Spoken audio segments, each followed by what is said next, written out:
Hi ಎಲ್ಲರಿಗೂ ನಮಸ್ಕಾರ. ನನ್ನ ಯೂಟ್ಯೂಬ್ ಚಾನಲ್ ಕನ್ನಡ ಬರವಣಿಗೆ ಕಥೆಗಳಿಗೆ ಸ್ವಾಗತ. ಮಿಡಲ್ ಕ್ಲಾಸ್ ಹುಡುಗನ ಕಥೆಯ ಮುಂದುವರೆದ ಭಾಗ. ಮತ್ತೆ ಒಂದು ದೊಡ್ಡ ಆಘಾತ ಈ ಹುಡುಗನಿಗೆ ಕಾದಿರುತ್ತದೆ. ಅದು ಏನೆಂದರೆ, ಕೆಲವರು ಕೊಟ್ಟ ಕಂಪ್ಲೇಂಟಿಂದ ಈ ಹುಡುಗ ಪೊಲೀಸ್ ಸ್ಟೇಷನ್ಗೆ ತಿರುಗಬೇಕಾಗುತ್ತದೆ.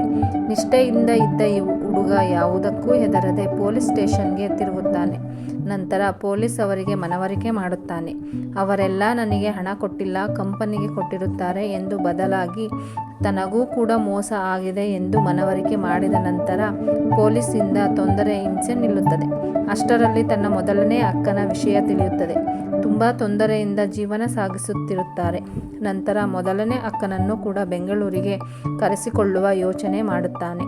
ಮೊದಲನೇ ಅಕ್ಕನಿಗೆ 2 ಮಕ್ಕಳು. ಮೊದಲನೆಯದು ಹೆಣ್ಣು ಮಗು, ಎರಡನೆಯದು ಗಂಡು ಮಗು. ತನ್ನ ಮೊದಲನೇ ಅಕ್ಕನನ್ನು ಬೆಂಗಳೂರಿಗೆ ಕರೆಸಿಕೊಂಡರೆ ಮಕ್ಕಳನ್ನು ಎಲ್ಲಿ ಬಿಡುವುದು ಎಂಬ ಪ್ರಶ್ನೆ. ಹೇಗಿದ್ದರೂ ಮೊದಲನೇ ಮಗು ಹೆಣ್ಣೆಂದು ಅಕ್ಕನ ಗಂಡ ಆ ಮಗುವನ್ನು ತನ್ನ ಊರಿಗೆ ಕರೆದುಕೊಂಡು ಬರಲು ಬಿಟ್ಟಿರಲಿಲ್ಲ. ತನ್ನ ತಾಯಿ ಮನೆ ಅಂದರೆ ಈ ಹುಡುಗನ ಮನೆಯಲ್ಲಿ ಆ ಹೆಣ್ಣು ಮಗುವನ್ನು ಬಿಟ್ಟು ಇವರುಗಳು ಬೆಂಗಳೂರಿಗೆ ಬರುತ್ತಾರೆ.